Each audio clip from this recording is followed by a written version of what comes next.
Баршаңызға сәлем, ереке арнасына қош келдіңіздер. Мешіт әлемі жылдан жылға көркейіп келеді. Мүмін мұсылмандар олардың әрқайсының бірегейлігін сақтауға тырысады. Ал бүгін біз әлемдегі ең ерекше 5 мешітке виртуалды саяхат жасай отырып таныстыратын боламыз.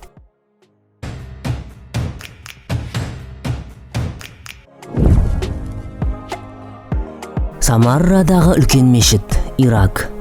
Самарра ұлы мешіті Ирактың Самарра қаласындағы дүниежүзілік мұра тізіміне енгізілген ескерткіш.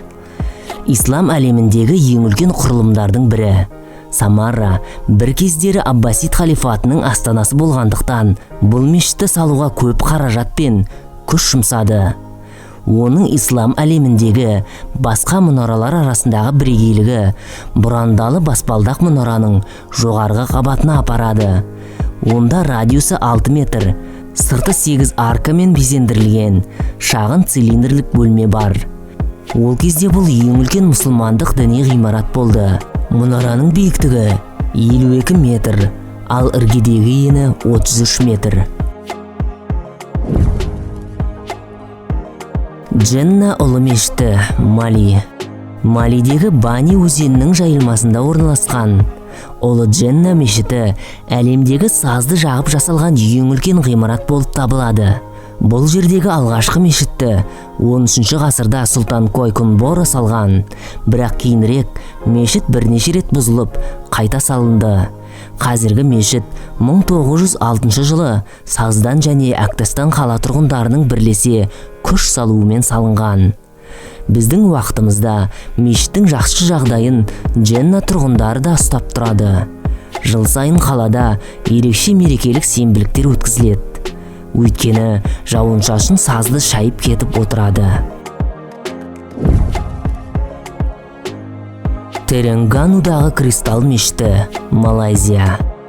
Бұл Малайзиядағы ең ерекше мешіттердің бірі. Аты айтып тұрғандай, ғимарат темір бетоннан тұрғызылып, айна әйнегімен қапталған. Кристалл мешіті 2008 жылы Теренгану өзенінің жағасында қала орталығынан 10 шақырым жерде салынған. Мешіт күндіз күн сәулесінде жарқырайды, ал түнде ішкі жарықтандырудың түрлі түсті шамдарымен жарқырап, оны ертегідегі ерекше сәулеттік құрылымға айналдырады. Силат Мелака мешіті, Малайзия. Силат Мелака мешіті Малайзияның Малакка қаласындағы заманауи мешіт. Мешіт сәулетінде малайлар мен таяу шығыс халықтарының өнерінің ұлттық нақыштары біріктірілген. Құрылыс жасанды түрде жасалған Пулау Мелака аралында тұр және шамамен 2 гектар аумақты алып жатыр. Толқын кезінде су деңгейі ғимараттың іргетасына дейін көтеріліп, мешіт тура судың үстінде тұрғандай көрінеді. Мешіт өзінің діни мақсатынан басқа Малакка қаласының басты көрікті жерлерінің бірі мәртебесін алды.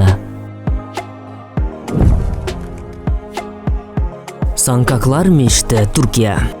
Бұл 7 метр жер астына салған керемет мешіттердің бірі.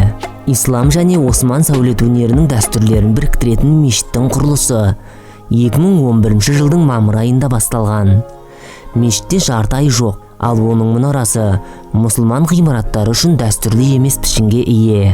Ол дүниежүзілік сәулет фестивалінде 2013 жылғы ең керемет діни орын атағына ие болды.